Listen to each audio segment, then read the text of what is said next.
আলাইকুম রহমতুল্লাহি ওয়া বারাকাতুহু। আমার হাতে একটি set itel alpha lite model. সেটটির প্রবলেম হচ্ছে এটা ডিসপ্লে পরিবর্তন করার জন্য দেওয়া হয়েছে কাস্টমার।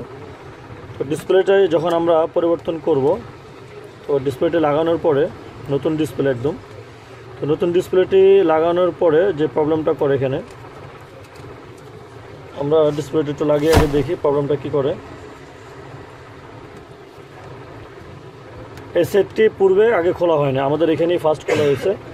আমাদের এখানে যে কানেক্টারটা আছে, এই কানেক্টারের এখানে কিছু পিন এখানে প্রবলেম করতেছে, অর্থাৎ এটা হাত থেকে পড়ছিল, ওই হাত থেকে পড়ার কারণে হয়তো পিনটি এখান থেকে লাইনগুলো কয়েকটা মিসিং হয়ে গেছে অথবা কানেকশনগুলো ছুটে গেছে, যাতে কিছু প্রবলেম করে। তো এই ধরনের প্রবলেম হলে আমরা কীভাবে সমাধান করবো সেটা দেখব। তো প্রথমত আমরা ডিসপ্লেটি লাগিয়ে চেক করব। আমরা ডিসপ্লেটি কানেক্ট করলাম, করার পর এখানে ব্যাটারিটি আমরা কানেকশন দিয়ে সেটি চালু দেব। তো আমাদের পাওয়ার সুইচের কানেকশানটা রেবনটা উঠানো আছে, এই জন্য আমরা এটাকে এখান থেকে শর্ট করে চালু দেব। আমাদের সেটটি চালু হয়ে গেছে, ভাইব্রেট করছে, কিন্তু আমাদের ডিসপ্লেতে কিছু আসতেছে না। কিন্তু আমরা যখন এখানে চাপ দিচ্ছি, আমাদের কিন্তু আলো চলে আসছে। আবার ছেড়ে দিই, আমাদের এই আলোটা চলে গেছে। আবার মাঝে মধ্যে আমাদের কালারটাও প্রবলেম করে, যদি আমরা এটা ভালোভাবে কানেকশন না হয় তাহলে কালারটাও প্রবলেম করে। আমরা আবার চাপ দিই, আবার চাপ দেওয়ার পরে আমাদের আলোটা কিন্তু চলে আসছে। তো আলো চলে আসছে, আলো ছেড়ে দিলে আলো চলে যায়, কিন্তু মাঝে মধ্যে আবার আমাদের গ্রাফিক্সটাও প্রবলেম করে। তো শুধুমাত্র যদি লাইটিং প্রবলেম হয়, তাহলে আমরা এখানে যে কাজটা করতে পারবো সেটা হচ্ছে যে এখানে আমরা কিছু ফোম উপর দিয়ে কিছু ফোম ইউজ করে যদি আমরা বডিটা ইউজ করি, তাহলে আমাদের কানেকশানটা চাপ লেগে থাকলে আমাদের ডিসপ্লেটা কোনো প্রবলেম করবে না। আর যদি আমাদের গ্রাফিক্স সহ প্রবলেম হয়, তখন আমরা এখানে চাপ দিলেও কখনো কখনো কাজ করবে, বাকি কখনো কখনো এটা লাড়াচাড়া খেলে প্রবলেম করতে পারে। তো সেটা আমরা দেখব। যেমন যা এখন আমরা দেখতে পাচ্ছি এখানে দাগ আসে, মাঝে মধ্যে হঠাৎ হঠাৎ করে দাগ চলে আসে। তো এই জাতীয় প্রবলেম আমাদের করতে পারে। তো এই জন্য এটা আমরা সাময়িক সলিউশন দিয়ে দিতে পারি, কিন্তু এটা পরবর্তীতে সমস্যা করতে পারে। সহজ সমাধান এবং পার্মানেন্ট সমাধান হচ্ছে এই বেসটা চেঞ্জ করে দেওয়া। তো এই বেসটা আমরা আবার দেখে নিই, এটা আমাদের কিন্তু পুরোপুরি চলে আসছে। এই বেসটা আমাদের নতুন যদি আমরা পরিবর্তন করতে চাই, তাহলে এটা মার্কেটে আমাকে নতুনভাবে খুঁজে বের করতে হবে। তো অনেক সময় আমাদের এই বেসগুলা সেম টু সেম পাওয়া যায় না। আমরা যদি নতুন মার্কেটে পেয়ে যাই তাহলে তো ভালো, যদি নতুন না পাই তাহলে সেক্ষেত্রে আমরা সমাধানটা কীভাবে করব। তো আমরা এরকম সেম টু সেম একটা মডেল যদি আমাদের কাছে আসে, তাহলে সেটা থেকে আমরা এটা খুলে লাগাতে পারবো। আর যদি সেম টু সেম মডেল না থাকে, অনেক ক্ষেত্রে এরকম হয় না যে আমাদের কাছে সেম টু সেম মডেল আছে, তো সেক্ষেত্রে আমরা অন্য অন্য মডেলও চেক করব যে আমাদের এই কানেক্টারটা মিলে কিনা। তো সেটা আমরা কীভাবে মিলাবো যে সেম টু সেম মিলে কিনা, সেটার জন্য আমাদের যেটা দেখতে হবে, আমাদের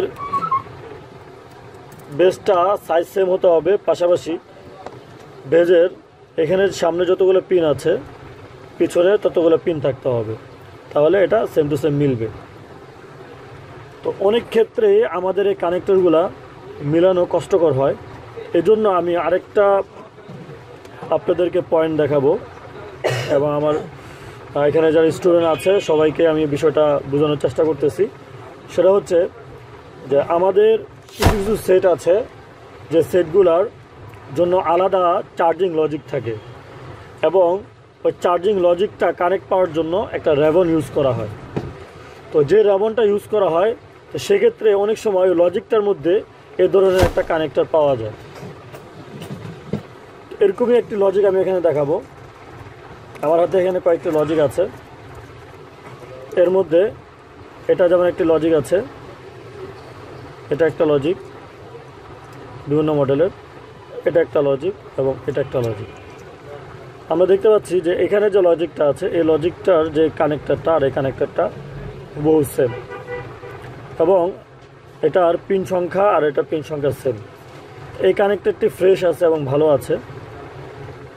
আমি চাইলে এই কানেক্টরটা এখান থেকে উঠিয়ে এখানে লাগিয়ে দিতে পারবো, যেহেতু যদি মার্কেটে এটা অ্যাভেলেবেল না পাওয়া যায়। তো আমাদের এই লজিকটা মার্কেটে 100 থেকে 150 টাকা পাওয়া যায়। তো এটা বেশি দাম না, কিন্তু আমাদের ডিসপ্লেটা ইম্পর্টেন্ট।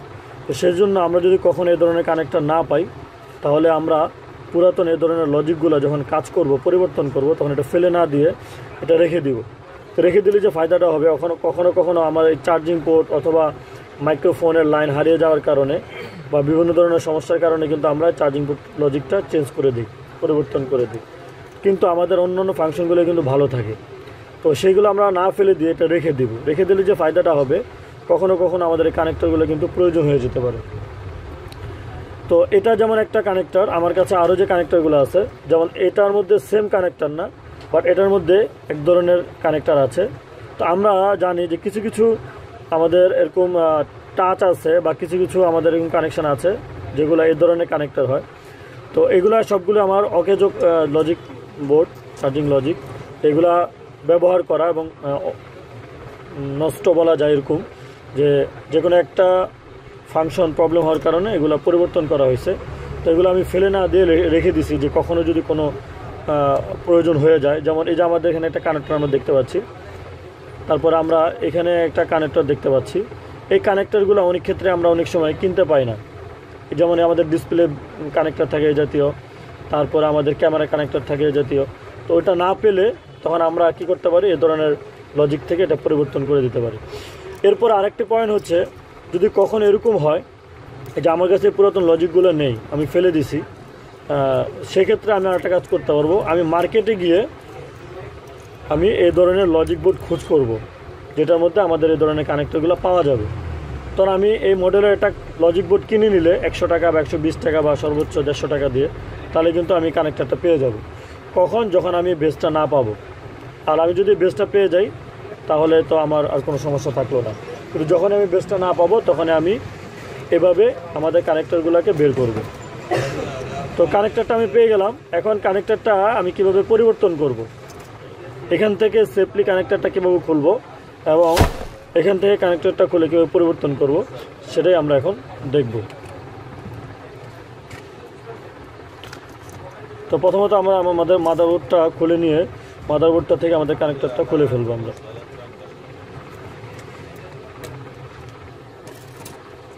এখানে অপর পাশে আমাকে দেখতে হবে যে আমাদের কোনো কিছু আছে কিনা। আমার এখানে মাইক্রোফোন আছে আর এখানে কিছু কম্পোনেন্ট আছে। তো আমরা এখানে হিটপ্রুফ প্লাস্টিক দেবো, আর এই কানেক্টরটাকে আমি উপর দিয়ে হিট দিয়ে উঠাবো, কারণ এটা আমার প্রয়োজন নেই, যেহেতু এটা প্রবলেম। তো এটা আমার ঠিক রাখার প্রয়োজন নেই, আমি উপর দিয়ে হিট দিয়ে উঠে ফেলবো।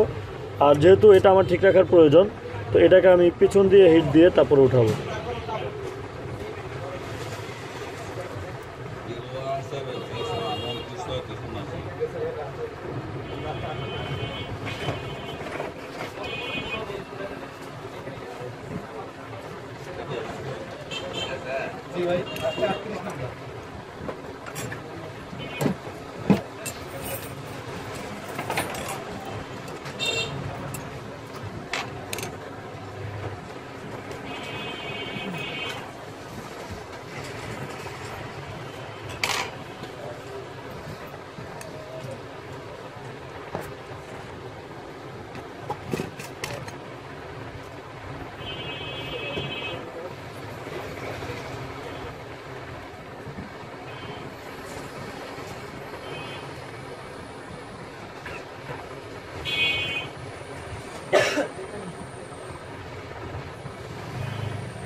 আমরা সেফলি আমাদের একটি পেনও এখান থেকে নষ্ট হয়নি, আমরা কানেক্টরটা খুলে ফেললাম।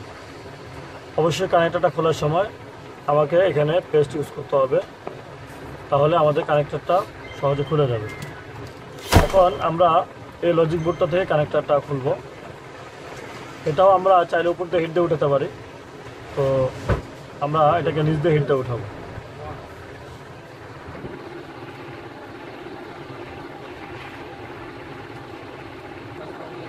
আমরা কোনো টানাটানি করবো না, যা নরম হলে অটোমেটিকলি উঠে যাবে। আমি জাস্ট খালি একটু মাঝে মাঝে দেখবো, হিটের পরিমাণটা বুঝতে হবে। জাস্ট খালি মাঝে মাঝে দেখবো জামাটা নরম হচ্ছে কিনা।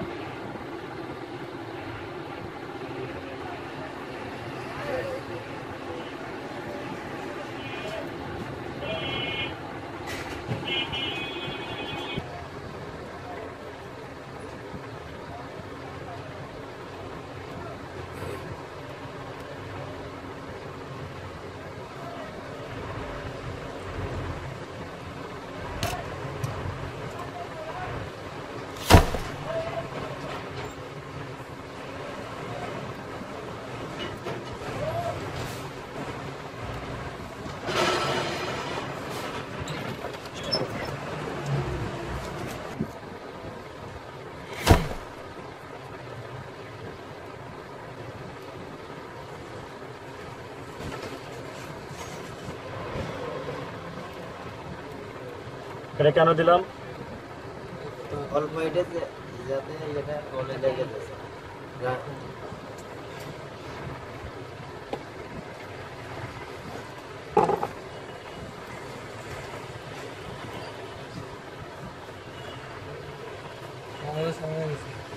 আচ্ছা,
বন্ধুরা দেখুন, আমরা এই কানেক্টরটি চেঞ্জ করার পরে আগে আমাদের এখানে চাপ দেওয়া লাগতো।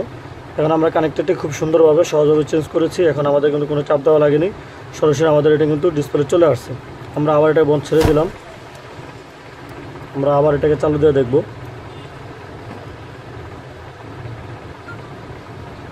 আমাদের এটা কিন্তু একবারে চলে আসছে। আমাদের পুরাতন কানেক্টর ছিল এটা, কারেন্ট চলে গেছে। তো আমাদের পুরাতন কানেক্টর ছিল এটা, আর এটা আমরা এই লজিক বোর্ড থেকে এটা পরিবর্তন করেছি। আমাদের এই লজিক বোর্ডটা এখান থেকে আমরা পরিবর্তন করছি এবং আমরা এটা হটগানের মাধ্যমে উঠিয়ে এবং হটগানের মধ্যে সুন্দরভাবে লাগিয়েছি। তো কাজটি দেখানোর চেষ্টা করলাম। অবশ্যই আপনাদের কাজটি উপকার আসবে। ধন্যবাদ সবাইকে। আসসালামু আলাইকুম রহমতুল্লাহ।